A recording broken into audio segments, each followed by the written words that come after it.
We doing lizards. We tier listing lizards next. I'm excited. I like TierZoo videos. I've only watched a couple. Last time I watched a TierZoo video was on the last stream where I reacted to TierZoo. But I want to see what's up with the lizards.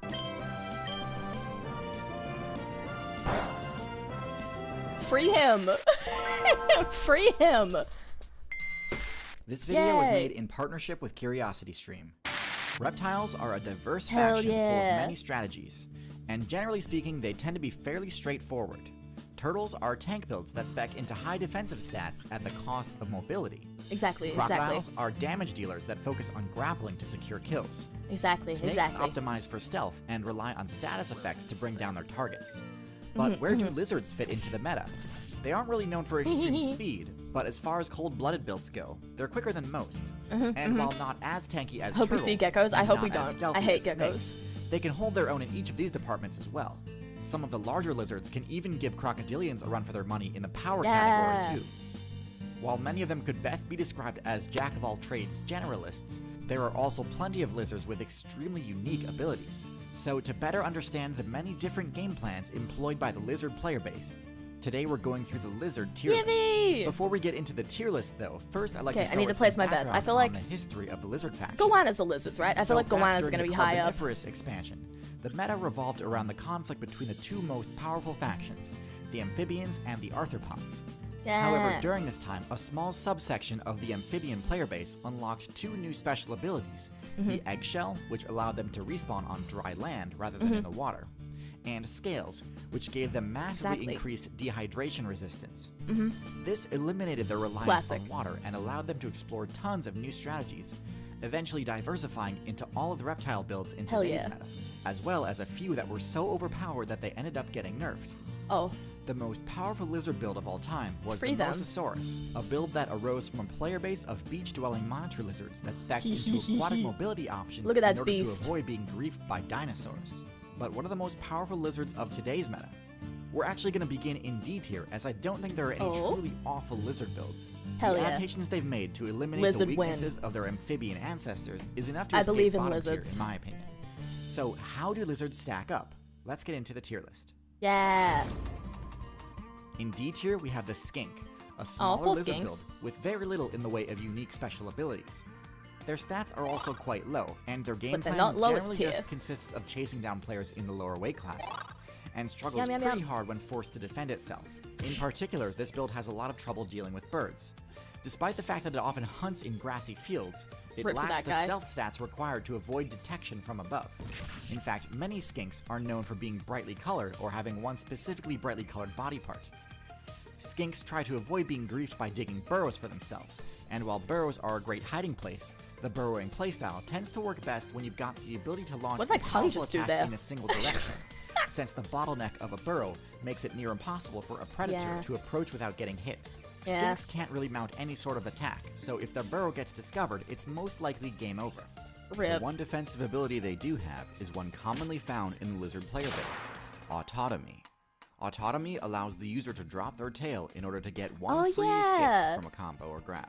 Now, to be fair, being able to break out of your opponent's death combos is an extremely useful trait that can save you from certain defeat. But with that said, autotomy is extremely costly to use, isn't guaranteed to work, and leaves you with reduced max HP for the rest of the game, even if your character has regenerative abilities. For the large lizard look so builds, goofy tailless. Your tail also removes one of your best offensive options. But for the skink, this isn't as big a problem. With all that being said, skinks are one of the more lackluster lizard builds, so let's keep going and get to the more interesting ones. Also in D tier, we have the basilisk lizard, which is most notable for its use of the sprint ability, not just to move fast Look at him go, but also to cross bodies of water. Look at him go! At first, this ability seems quite impressive, and it certainly is a flashy move, but upon further examination, I don't think it's really all that useful in the long run. Being on the surface of the water is quite possibly the most vulnerable position in the game, leaving you open to attacks from above and below. But ultimately, I think it's more important to just point out that the whole reason the reptile faction split off from the amphibian player base in the first place was to remove their reliance on water. So choosing an ability with a pretty situational use that also requires that the user be on the water's edge to use it is kind of a step backwards in the grand scheme of things. Yeah, that's fair. The basilisk doesn't even have bad stats. it couldn't use the water dash move without above average mobility. But still, I think its choice of moveset is pretty self-limiting, and they'd be better off speccing into other signature moves. No! In C tier, we have 2 lizard builds who invested heavily into the climbing ability. The Gecko build operates in a similar manner to the Tree Frog, with cling pads enabling it to climb any surface with ease. As far as mobility perks though, this is probably one of the best in the game. It works great as an escape option, but is also fantastic for utility and even for offense, allowing the user to approach targets that are normally harder to reach. Being able to hang on tight is also super important for arboreal combat, as fall damage is a major threat. With such a strong clinging ability, geckos can often be the ones tossing other players into the void below. Geckos do have a fair number of weaknesses though. They opt to use their tails to store energy, which can be a useful ability, but unfortunately in doing so, they take away the option to use their tails to attack. Geckos also do not have scales, instead opting for skin that gives disease resistance bonuses. Yeah, exactly. So that their freaky little alien is skin. Lower than that of most lizards, and actually more akin to amphibians. Because of this, they're quite vulnerable to piercing damage, such as bird talons and snake fangs. And with relatively low damage output, their only real hope against such attacks is stealth, which some do definitely excel at. All in all, solid mid-tier. Nuh-uh, I hate them. Noli is a small, agile lizard build F-tier. with a surprising number of lizard. special I hate abilities, most notable of evil. which are their adhesive toe pads and their color-changing skin. Most builds that run the cling pad ability tend to be more bulky and cumbersome. Yeah, I like these guys. These guys Nolis are fun. emphatically break this And they're mold, not being geckos. both excellent climbers and having a climbing speed that rivals that more of points. the squirrel. Because of this, they're great at escaping attacks by jumping between trees and scrambling up branches. Hell yeah. But where things really get interesting is with the color change perk. Hell yeah. Now, the ability to change colors is one of the most downright broken stealth perks in the game, and one of the main reasons I consider cephalopods top tier. Yeah. Anoles have probably the Kevin most basic upvote. version of the color change perk, allowing them to shift between green and brown at will. While nowhere near as versatile as some other color changing builds, green and brown are pretty much all you'd need the vast majority of the Secret time. lizard. This change is very gradual though, so it's unlikely to allow you to escape mid-combat. Yeah. Which is unfortunate because, similar to the gecko, the Anole suffers from a lack of combat options when caught out in the open. No! Hell yeah, Last look at in this C tier guy! we have the Gila Monster. Look at this the Gila guy! Monster is one of the tankier Absolute lizard builds, unit. and possesses one of the highest damage outputs in the game for its size. It owes this high damage not to its actual power stat, but to its venomous bite, a rare ability among lizards. This makes them extremely dangerous in close combat, and combined with their excellent defensive stats and digging ability, this allows them to easily vanquish all of the players in any Not the menace rats! they Not the discover. rats! Don't get the The rats! Gila No, monster please, is not the extremely rats! slow moving though, which can cause issues if it's ever Absolute forced to Chad flee, lizard, or if real. it needs to chase down a target. The lack of a long whip-like tail also means its defensive combat options aren't near as diverse as other larger lizards. Still, with one of the most devastating bites in the game, it's certainly no low tier. Iguana! In B tier, you've got the Hell tried yeah. and true iguana. Arguably Unit. the best representative of the lizard build as a whole, as it Yeah. has essentially all the main weaknesses and strengths of its class. I have an entire video on Absolute the iguana, unit. so go check that out if you want an in-depth review. But in short, the iguana sports mid-range stats across the board, and is the first lizard on the tier list to make use of its tail for something other than a sacrificial scapegoat. The Yeah. iguana's tail whip attack allows it to control a solid defensive zone around itself in all directions, enabling it to defend Bam. itself from group attacks.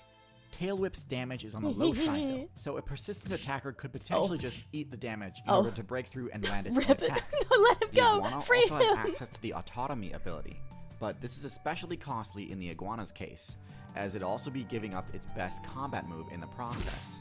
Overall, a solid mid-tier with lots of potential, especially in the marine servers. Bam! The Chameleon! chameleon build sports several of the most unique abilities in Hell the game. yeah. So most lizards, especially the insectivorous ones, have a pretty simple game plan for taking down enemies. Chase them down and grab them. This strategy has a lot of limitations though. First of all, it means you've got pretty much no options to attack a player who is too large to grab. Yeah. It also forces you to optimize heavily towards Let him mobility, go! forcing you to neglect other potential strategies in order to have a chance at catching up to your target. The chameleon Go. subverts this limitation by speccing into one of the strangest abilities in the game, a tether tongue attack. Hell This yeah, I knew that essentially was coming. functions as a ranged grab, and is extremely effective at scoring the chameleon kills. This also allows the chameleon the freedom to prioritize other stats over mobility, and in the chameleon's case, they're clearly optimized for stealth, as evidenced by their other special ability, color change. Rogue lizard! Now, while chameleons can change color in order to buff their camouflage, most use it for communication and intimidation, shifting to brighter colors to display dominance. Hell While yeah, they get don't it. have the same cling pads that geckos and anoles do, They don't need their them, they're too prehensile cool. tail gives them extra security to Exactly, ensure that they don't get easily ripped out of trees. Take and that, allows them to geckos. attack from riskier positions.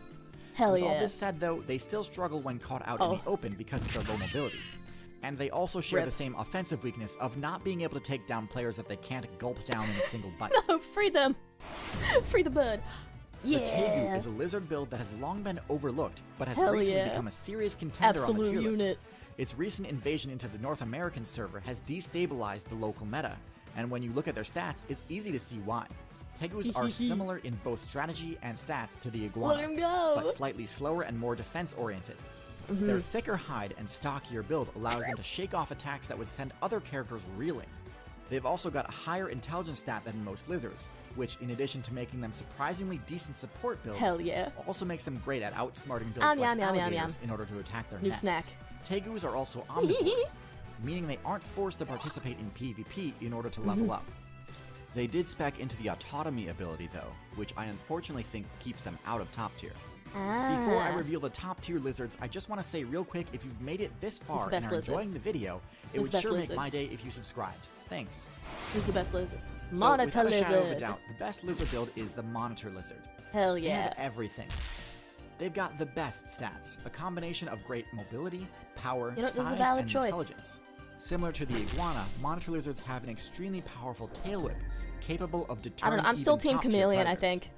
Monitor Lizards also have a venomous bite, which again is a rarity in the lizard faction. While not the speediest lizards outright, they do have great Look at him wiggle. versatility in their movement, being able Hell to yeah. swim efficiently as well as climb most surfaces, though not to the same degree as the marine iguana or the gecko respectively. Their high intelligence enables them to consistently figure Team out Gecko, ways how to dare you. successfully raid the spawn points of other players, and their high defense makes it so they can be rather difficult to stop once they've committed to an attack.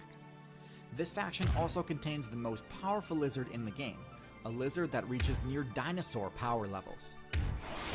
Yeah, there he is! Komodo dragon! Komodo dragons are extremely powerful. They have a venomous Hell bite yeah. that, while not as powerful as cobra venom, is still powerful enough to seriously weaken even the tankiest builds. Bam! But even without that, they'd be an absolute powerhouse. Their tail swipes, claw slashes, and thrashing bites can easily shred through the HP of their targets. Their only real weakness is their speed, which, while solid, isn't broken by any means.